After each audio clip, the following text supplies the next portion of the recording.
You're my kill of the night.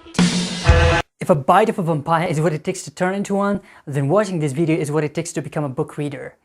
We're all convinced that reading is the most important habit to uplift the quality of our lives.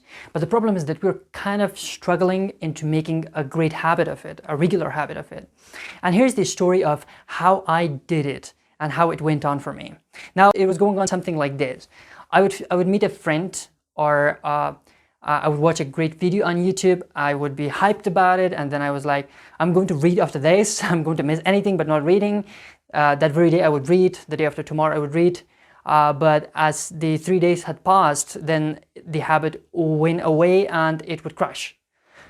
And this would happen every once in a while, once a month, or twice a month. And I couldn't just make a habit of reading. But then I did something amazing. And in the mix of 3 steps, I call it the first step. And that's called finding a burning desire. Now, if you feel great about reading, that's not enough. If you feel like you have to read, that is not enough. You have to go way beyond that. And by that, I mean what I did was I downloaded 50 videos from YouTube. It was something around 50 videos, and I watched them all. And I reached a state where I was feeling like I'm going to die but not miss reading. It's something that's going to save my life, or it's something that's going to help me achieve all those things that I want to achieve in my life. And that burning desire lasted more than if I watched one video or I met just one friend. It lasted for a month, I kind of think. Now, the second most important thing is to track your reading habit. Now, if you ask me that what's the most important thing that you did that helped you make a habit of reading, I would say it was the habit of tracking my reading habit. Now, at the beginning, I would do it manually on a piece of paper, but later on, I found this amazing software that's available for free in Android and iOS, I think, recently. What it does is it keeps track of the number of pages and the hours that you're reading, and creates these amazing graphs of it, weekly graphs, monthly graphs, and then your all-time record of how many pages you read, how many hours you've been reading, and that is the most important thing. Every single time that I think I should be reading, but I don't feel like it, I open the software, I see the record of the things that are there, and I feel really great about myself, like, this is who you are, man. If you don't do this, then what else are you gonna do? So all of a sudden, I feel like reading.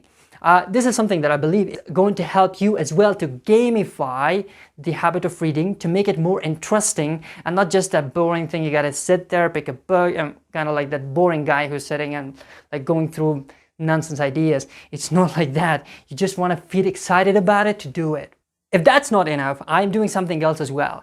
In my Gmail account, what I've done is that for every year that I'm reading, like it's 2022, I say books read in 2022, and then I am drafting an email, and in there I'm posting the title of the book, the author, and then attach a picture of the cover of the book, and then send it back to myself. And I keep rolling doing this thing for the whole year. And now I have a whole bunch of data on how many books I read, what was the title, who was the author, and the cover. Specifically, I love this cover thing. The cover, it should be attached on the email, because once you look at the cover of the book, it reminds you of all the amazing and great times you had with reading that book. And it just brings all those insights again into you, and you can reflect on it and kind of just feel amazed about it. You can just think about all those insights that you got from that book. Now, the last thing and the most important thing, I think you remember that vampire story I told you at the beginning. Now, like I would say, bite others to turn them into book readers. It's based on the famous quote from Thomas Edison. I just don't specifically remember the words he said, but the concept was like, if you don't feel like doing something, first try to encourage others to do that thing, talk them into doing it, talk them into the greatness and the amazingness of that thing, and then all of a sudden, automatically, you will feel like doing it. Now, by biting others, I mean like encourage others to read books, and you will automatically feel like it. Now, all the amazing people who I know, they are readers. When you talk to them, just in between the conversation, some moments will happen that they will be so humbled, and they will kind of say it in a way that is so deep, amazing, and dazzling. And they say to you that, man, if you want to make a difference in your life, you've got to be reading. And maybe they're not going to suggest it to you. They will just say it kind of like, the thing that made all the difference in my life is because of that insight I got from reading that book. Thank you for watching this video, and please don't forget to subscribe. Until next video, have a good time.